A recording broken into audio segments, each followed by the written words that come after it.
मुख्यमंत्री योगी आदित्यनाथ ने गांव की सरकार के मुखियाओं यानी कि प्रधानों से वर्चुअल माध्यम से संवाद किया। मुख्यमंत्री ने अपने सरकारी आवास से सभी नवनिर्वाचित प्रधानों को बधाई देने के साथ ही सभी को कठिन समय में साहस के साथ काम करने का मंत्र भी दिया। इस मौके पर राज्यपाल भी उनके साथ इस संवाद में थी। सीएम योगी ने इस अवसर पर कहा कि मैं आप सभी ग्राम प्रधान को बधाई दे दूंगा। प्रदेश में ऐसा पहली बार हो रहा है कि राज्यपाल और मुख्यमंत्री के साथ संवाद हो रहा है। इससे आप अपनी अहमियत और कीमत को समझ सकते हैं कि आपके पास लोकतंत्र का कितना मजबूत आधार है। उन्होंने कहा कि अब तो आप लोगों के पास गांव की सरकार की जिम्मेदारी है। आप सभी ग्राम प्रधान अलर्ट मोड पर रहें। आप लोगों में कोरोना मुक्त गांव बनाने की होड़ होनी चाहिए।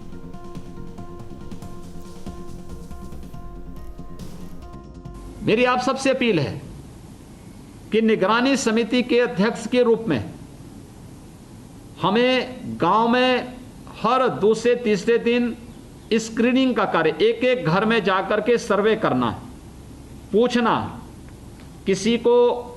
एक तो निगरानी समिति को हम लोगों ने इंफ्रारेड थर्मामीटर और पल्स ऑक्सीमीटर दिया था और सैनिटाइजर दिया था।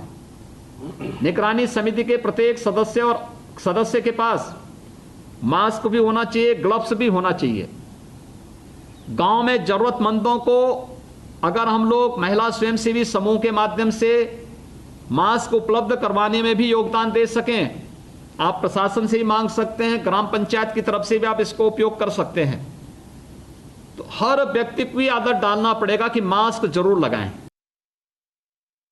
बाहर से कोई भी व्यक्ति गांव में आता है उस पर निगाह रखना।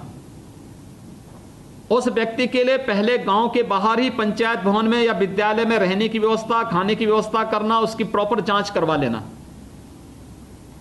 और जांच कराने के बाद आप इस बात को संतुष्ट हो जाएं कि इस व्यक्ति में कोरोना के कोई लक्षण नहीं, तो व्यक्ति गांव में जा सकता है।